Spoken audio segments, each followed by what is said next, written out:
I am a game designer of ill repute, or of some good repute, I guess. I've been designing games for 20-something years, the last 19 of which professionally. I made the first multiplayer online social game. It was called Acrophobia back in 1997, and it did okay.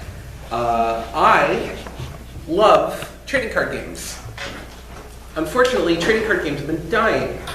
In fact, you can't make trading card games anymore unless your property is named Magic the Gathering, Yu-Gi-Oh, or Pokemon, or you have a billion-dollar company that can take a delightful, fanciful risk like World of Warcraft with Hearthstone.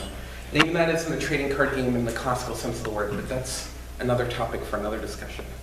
What a lot of people that play trading card games and design them and similar, what a lot of people did when TCGs basically died in 2008 was hide. I mean that literally. Like, the marketplace is littered, and I could sit here and talk about everything from the old Cryptozoic to the old Upper Deck to, oh god, the Decipher and on and on and on, like dozens of companies literally that made trading card games that just died. But we still liked playing card games. And then a funny game came along called Dominion, and it started a whole new way forward. So I fell in love with that game, despite itself. And then a lot of us that used to design card games before said, oh, this might be a new way forward. And we took very important lessons. Before I get into all of those lessons and talk about, I brought two of the kind of second and third wave of trading card game, of deck building games with me. One of them is called Ascension, and one of them is called Star Realm, which is a smaller game you guys might not have heard of yet. It sounds like that I don't need to spend lots of time talking about the mechanics of deck building games, which is great, but I will spend a little bit of time. In brief, deck building games are different than trading card games because, at the end of the day, not everybody wants to have their own collection of cards.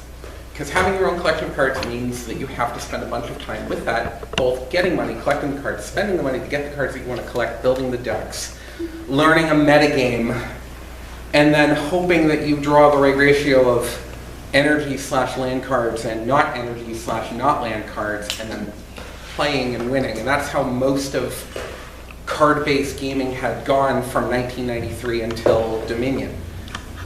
There were a couple of exceptions. And while it's very important to learn the lessons of the ones that came before you, many games copied the land mechanic of Magic the Gathering for that very reason. Too much of one thing leads to bad places. So then Dominion happened. Dominion was not set out from the interview stuff, and unfortunately my flash drive, which has the PowerPoint that I wanted to point to, is not with me, so I can't quote the man directly, but Dominion was not designed to be a specific response to Magic the Gathering. I believe the quote was, "We played Magic, everyone has, but this is its own thing." And it really feels like its own thing. You start out with a deck, like this is for Star Realms. You start out with a deck, and in it has the same cards as everyone else. And that starting deck is in a box, and there's enough copies of the 10-card starting deck for everybody that is supposed to play it, whether that's 2 people or 4 people or whatever. Expansions add to this, of course, but the point is that everybody's starting from the exact same place. And that's nearly diametrically opposed to everything Magic the Gathering stands for. And I do not say this derisively. I mean, well, I paid rent with Magic the Gathering for a little while. I mean, it's a good thing for what it is. But not everybody can afford to spend $40, $80, $120, $200, $500, $1,000 or more, depending on which format of Magic you're talking about. Not everybody can afford to spend that much money on one deck for one expression in one game. The deck building games get to skip that. And we're going to hopefully skip that when we design it, which we're going to do in a moment. The big thing about the deck building games, as I said, everybody starts from the same place, all the pieces are in the box, and you are crafting your strategy through the game itself. Although I'd like to take that a step further and say that you're not so much crafting your strategy as that you're telling your story. I believe very strongly that the best games enable storytelling. And I don't happen to mean storytelling in the style of, Vampire the Eternal Struggle, where literally it's a clan of vampires and their friends against other clans of vampires and their friends in this eternal struggle. Where every game is literally a story if you choose to view it that way. I mean that for those of you that have played Star Realms, there's this story of making an alliance between the four warring factions to make your fleet and defeat the other team, and how you are assembling that fleet and getting these disparate groups to work together. None of that is in flavor text, very, very little. In fact, Star Realms is unique in how little flavor text it has, but the cards themselves tell the story, with some cards giving you more resources and other cards dealing direct damage to your opponent and other cards healing yourself up, and still other cards giving you options for impacting the cards in your hand, the cards in your discard pile, the cards in the center row. The mechanics that you choose to put into a game tell the story as much as the story you put on and around the mechanics. And it's for that reason that when we actually get to the teamwork designing of this game, I'm going to start to talk about the things we will choose to let our players do and the things we will choose to not let our players do, because it's up to us. So let me go back a step. I mentioned the center row, right? So again, raise your hand if you've played either Ascension or Star Realm or another deck building game that has a randomized pile of cards to buy from in the center row. All right, now raise your hand if your deck building game experience only comes from games like Dominion that do not have a randomized pile of cards to buy from. So that is a huge difference in how the game plays. Dominion, to me, was staggeringly brilliant for its time, and I believe that a couple of the major flaws in its design have come out over the years. Dominion, where you start with your primary deck full of resources and other such, your victory points. There isn't a randomized pile of cards that you turn your starting deck into over time. There is a menu to choose from. And that menu might be randomly decided, so it's not the same menu every game, which is good, because otherwise it would literally just be chess with cards, and chess with cards is among the worst of ideas. And this has been proven again and again, by the way. But it's a puzzle. In Dominion, you can buy cards, and those cards, what do the cards in Dominion let you do? They give you more resources, they give you extra cards you can draw, they give you the right to purchase more cards in any given turn. And there's a fourth one, right? Actions, right, yes. You play more cards. Yes. Often, yes. Often, yes. Okay, so by default, your game, the game, assuming there's no other card to alter that, says you have the right to get more money to do things. You have the right to get more cards to do things. You have the right to do more things. By default, you can't touch your opponent. In the default version of Dominion, and they've altered this over the time because they've discovered the flaw, but in the base version, you cannot alter what your opponent does in almost any way. And while there are some curse cards and attack cards, much of that was very binary to begin with. And so what did you have? You had a puzzle where you wanted to see how your opponent was trying to get to their version of the win condition, while you were trying to do the same as well. In Dominion, the game ended when 3 draw decks were empty. It's this very German-style, amorphous, we're going to end the game now and then count up our points. It had this very, very smart part to it where the way you win the game is buying cards that literally do nothing else but score you points. And when you draw those cards in the course of the game, they're just blank. Now, granted that as the game is expanded, that's not entirely true, but by default. What this meant is that it was a bit of a fencing duel. Do I go for the win now? But the sooner I go for the win, the harder it is for me to continue to accumulate any power, including points for winning. So it was this, fencing where you want to try and look like you're about to win, but not quite try and get that victory, and to bait your opponent into overspending in points and not resources, which then made them run out sooner than you could, so you could come over the top. And that's all very mathematically interesting. But compare that version of the story of Dominion to the story of Ascension, which is really the beginning of the second wave of these sorts of games. Justin Gary, Darwin Castle, Brian Kibler, and many other Magic the Gathering style people. The story of the development of that game's a little bit funny. So rumor has it that the way that game started was they wanted to basically make booster draft Dominion. So instead of having discrete piles of cards, they took a whole bunch of cards and shuffled them up and just laid them out. And it was, I said booster draft, it's not actually true, it's more Rochester draft, but in the style of Magic the Gathering, where you're, you can only buy this random collection of cards. Now, there's this extra hidden pile of information. And you can see how that would radically change how Dominion is played. And that pays out directly when you play Ascension. Ascension is Dominion with a bunch more hidden information, but it also has a very visible score. In Ascension, you score victory points with every card you buy. Every card you buy has victory points on it.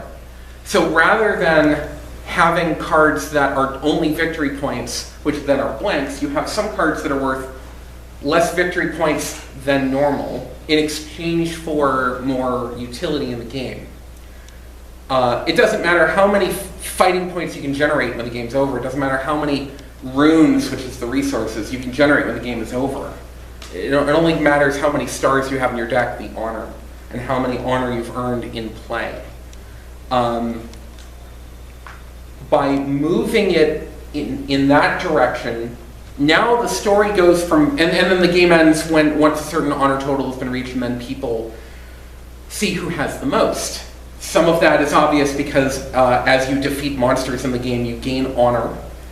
The story of that game is you're trying to become the God Slayer, being the best champion in the world of Vigil, and you become a champion by earning the trust of allies who you acquire in card form into your deck. I mean, the story breaks down a little, of course. And these allies help you defeat cultists, which are just a way to spend extra points. They also help you defeat monsters, which are ravaging the world of Vigil. By constructing the deck as you go, you tell the story of your journey as this champion.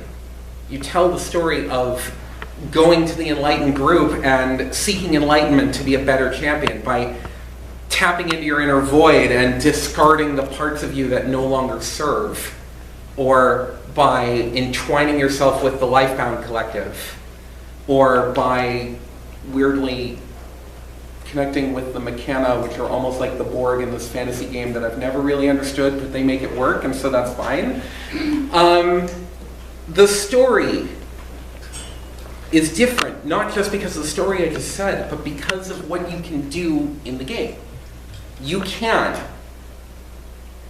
banish cards from your deck. You are thinning your deck of the cards that you don't want or need anymore. You can destroy, it's not removing from the game, but making them discard. You can destroy an item card, a construct that your opponent has in play. You can, in fact, buy constructs and leave them in play and build up many toys. Let me show you all my many magical things. I have a sword and a robot. It's fine, I mean, they make it work, so that's fine. You can manipulate the center row, increasing the odds that you're going to get a thing that you're looking for, and also if you're very good at the game, and I'm not, but I've seen people better than me do this, especially in a multiplayer game, they correctly predict what somebody 3 players from them will want to purchase and remove that card from the center row. One of my favorite moments in multiplayer Ascension is when the player to my left is destroying a card on the center row and the person to my right goes, "What the hell? How did you even know?" That's like some higher level Ascension that I have not quite reached. You can, but interestingly, in Ascension, you nearly never can force your opponent to discard cards. You nearly never can impact your opponent's score, the honor total.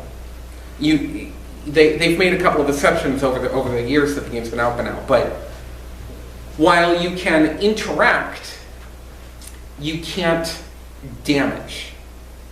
And that is a statement. That is a statement of what the champion is and what it represents.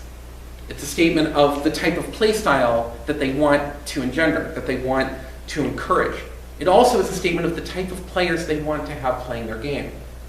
I'll point out that if you compare and contrast, say, Magic the Gathering's mechanics, where you can destroy the lands your opponents have so they're not even allowed to play, where you can counter the spells that they play so that they're allowed to pretend to play but they don't actually get into play, where you can destroy any card that your opponent plays, where you can destroy their deck before they even draw the cards, and you can deal damage directly to them, skipping over this whole creature combat thing. That is a very different story. That is an aggressive story, it's an interfering story, it's a manipulative story, if you want it to be. Is Magic a better game because it enables that sort of behavior? That is another 3-hour discussion. Last, Star Realms. And here's where I get to what comes next, which is ours, I hope. In Star Realms has been described as Ascension in space, and that's a great it's a great 3-word, for some reason I had Ascension as 3 words in my head. It's a great 3-word little shorthand to explain it. There's a center row, like Ascension. There's resource cards, like Ascension. There's combat cards, so here's a resource card, right? So here's the Scout, and then there's the Viper. They like Battlestar, I guess. Except this Viper is not likely to be destroyed. Unless you're very good at the game, I've been told, but I digress. So you have resource cards, and you have fighting cards. And unlike most other deck building games, you start out with hit points. Literally. You, the player, have 50 hit points.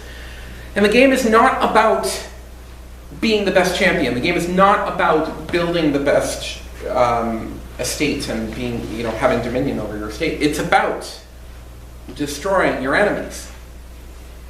It's about building an alliance to win the trade war, if you want to get into the long game, so you can get bigger and better bases which defend yourself and help you manipulate the game state.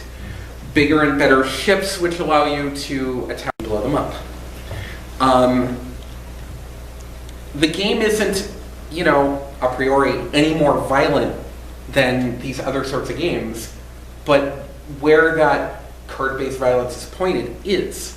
If you and I are playing Star Realms, I'm shooting you. Like when you sit down and you play, you play all your cards and you build up your resources and, I'll buy this Trade Federation ship, I'll buy this blob ship, whatever. And then at the end of the turn, I'll shoot you for 8. It's a very common sentence. Not, I'm destroying this monster. Not, I'm buying this, God, for the life of me, I can't remember the 5-point victory card in Dominion. Somebody help me here. Province. Thank you. 6. A 6, yes. 1 through 6. Province 6. So it's state, Dukie, province? Yes. Province, right? Is the big one? 5, yeah. Okay. In Star Realms, the game is an awful lot about very, very simple things. And what I mean by that is this. So I've got the game, right? And here it is. Here's all of the rules text on this card. For combat, and you can scrap a card in the center row, destroy it, and replace it with something else. And if you match another green card, you get 2 more fighting. Here's 1 resource and draw a card. And you can destroy it to make your opponent discard a card. Here's gain 2 resources, and if you match another blue card, you gain 4 hit points. Here's 5 damage, draw a card, and if you match another blue card, gain 5 hit points. The point is that they make this very interesting thing with very, very few bits of text. You know, compare this to Magic, or compare this even to Dominion, or this game feels a lot more like Dominion in the icons and little bits of text as opposed to Ascension. So, the point. The story that you tell is, depending on the people playing the game, entirely on your lore, entirely on your mechanics, or something in between.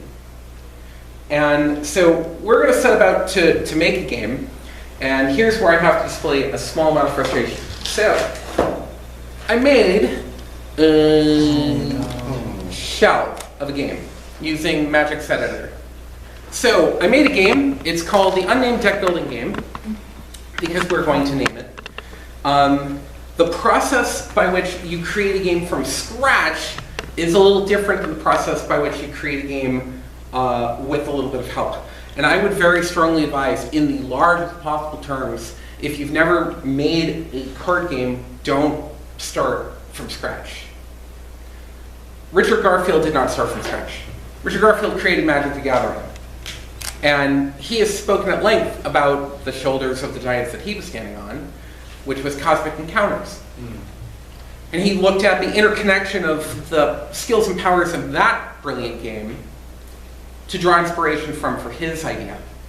I stood a little bit on the shoulders of the giants of Star Realms, which is on the shoulders of Ascension, which is on the shoulders of Dominion, which is on the shoulders of, indirectly, Magic the Gathering, which is, it goes on and on and on. So, it's not like I took a bit of tracing paper and traced over the outlines of Star Realms, but I did take some important lessons from it. I mean, their deck of center row for the 2-player game, there were only 60 cards here, slightly less than that actually. You'll note that Ascension, Dominion, and Star Realms, the starting deck is always 10 cards. Star Realms tweaks that a little bit with how the first player starts the game with fewer cards, so it's not exactly identical how people start. We could choose to start with any number of cards, but I'm going to skip a whole bunch of playtesting because we want to try and design a game in 2 hours.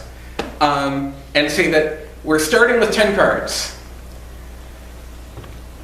But what are these cards? So, it's funny.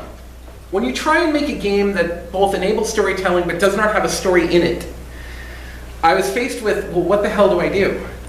To me, most good stories are about, at the end of the day, power, and who has it, and who does it, and what type. Now, there are 100 ways in which you could tell stories about power, and I'm telling it, I'm going to begin telling it this way, and then based on what everybody wants to do, we're going to take a very generic story and to make it a more finite story.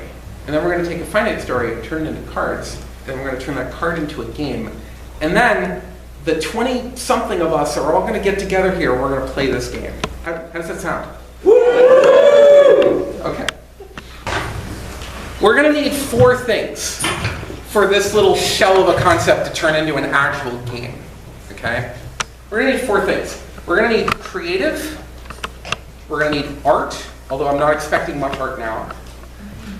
We're going to need mechanics, and we're going to need play.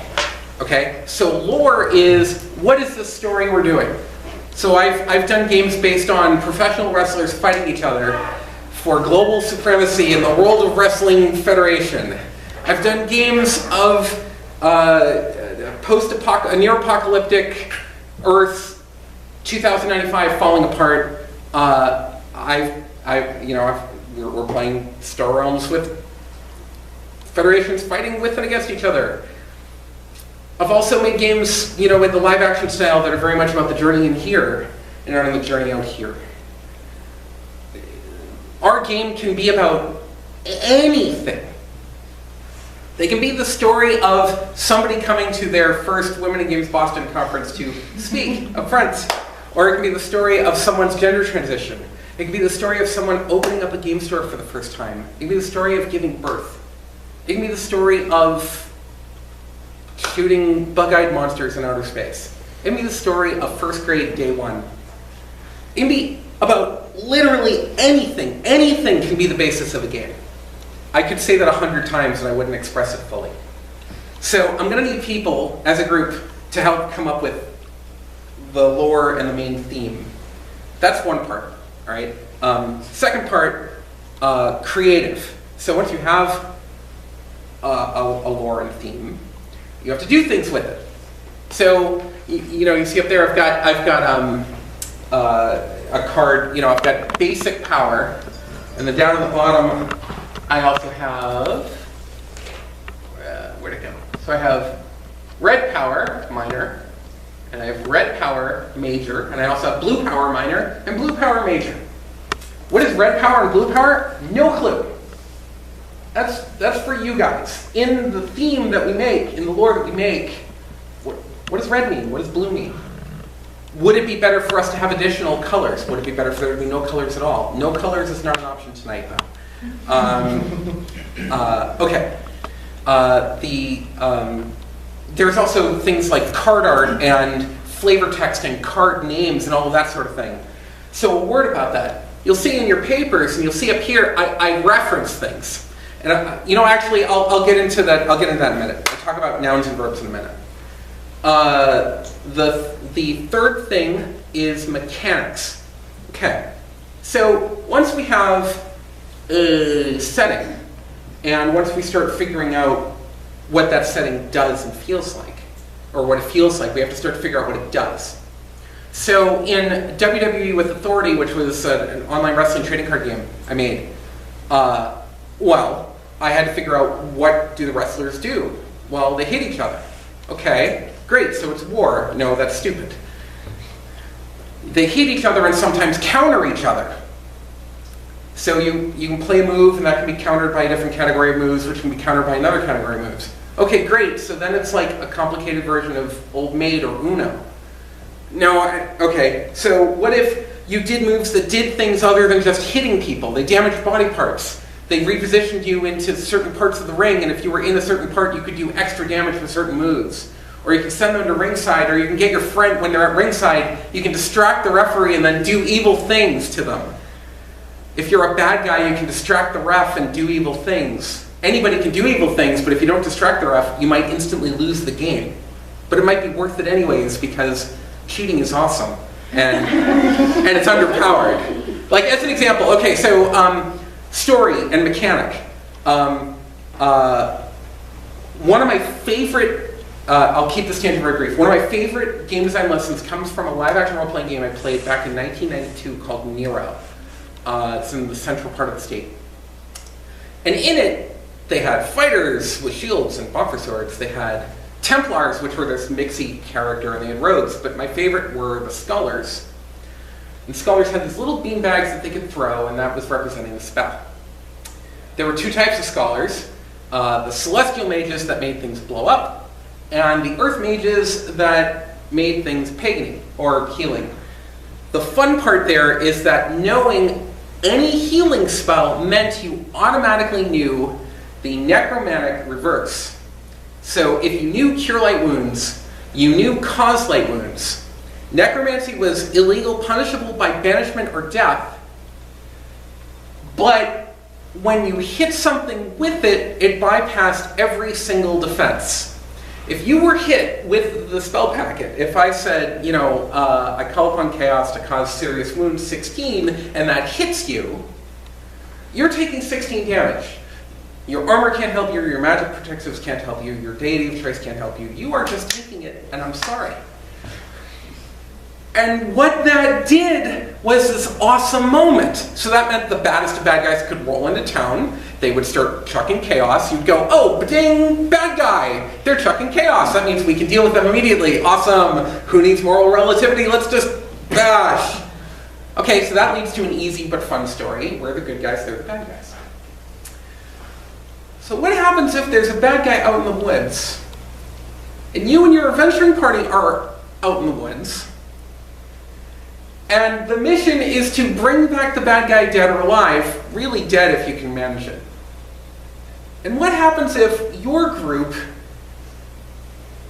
all kind of promised that we wouldn't tell on each other if we went there and just necroed them out of existence? And then what happens when your brother rats on you? I'm not over it. It's been 23 years and 2 months, and I'm not over it. That was an awesome story. Not what I just told, but the longer form. And I will have that story forever. The dirty, rotten, underhanded, double-dealing, four-flushing pile of garbage that was my brother that decided that he would collect on the bounty for outing necromancers. The word outing had very specific meaning there, too, because there were many layers to that story being told. What is socially acceptable, what's real, and what's in and what's not out. The stories you enable with the actions you allow. So it was a game mechanic that allowed you to do something, but in the fiction it was cheating. I held on to that for 7 years, put it into With Authority, and I rake, like literally reaching your opponent's face and just raking their eyes. Oh my god, this hurts. Can stop 80% of the moves in the game, but there's a 1 in 4 chance that the referee will disqualify you. Is it worth it? Maybe. And it might be worth it to play other cards to distract the referee so they don't see it. You ever notice how easily distracted a professional wrestling referee is? It's because they're playing cards. Okay, my point. Depending on the story we choose to tell, you can give these sorts of choices to the player. So, Star Realms and Ascension, the players are either the good guys or the neutral guys. There's really no option to kind of walk the dark path there. You cannot be a Sith. You can be a Jedi, you can be a citizen, but there's no dark path even hinted at, with the exception of possibly I blow you up faster, which might be a bad thing. I don't know, it depends on your story. It'll be the creative mechanics team to determine that sort of thing, and others. Whether or not you're letting people discard cards from your opponent's hand, or whether you're allowing them to manipulate your opponent's game state. The amount you allow your opponent to, the amount you allow a player to mess with their opponent says a lot about the game you're making. And then, last but not least, part 4, the play. At Wizards of the Coast, we would call this development. Every single designer will make a card that looks amazing and totally fits the story you want to tell, and totally tells the story you want to. It gives the feeling you want to give. There was this card I made called Chris Jericho in the first edition of With Authority, and Chris Jericho could do almost every wrestling move, and I gave players the ability to do that. And this was dumb, because letting people play with almost any card they wanted means they played with almost any card they wanted, which was way too powerful, and Chris Jericho was way too better than he needed to be, and it warped the game around, are you Chris Jericho or are you not, and that's not what wrestling is supposed to be. So the people in the room that consider themselves good at breaking games, good at finding the holes in the metagame, good at being one step ahead of winning these sorts of games, when we get there, I want that group to get together and take our basic ideas and make them not broken. Because that's the difference between a game And a really good game is one that you can replay and it isn't just broken. You all play tic-tac-toe. You all know how broken that game is. Let's not do that.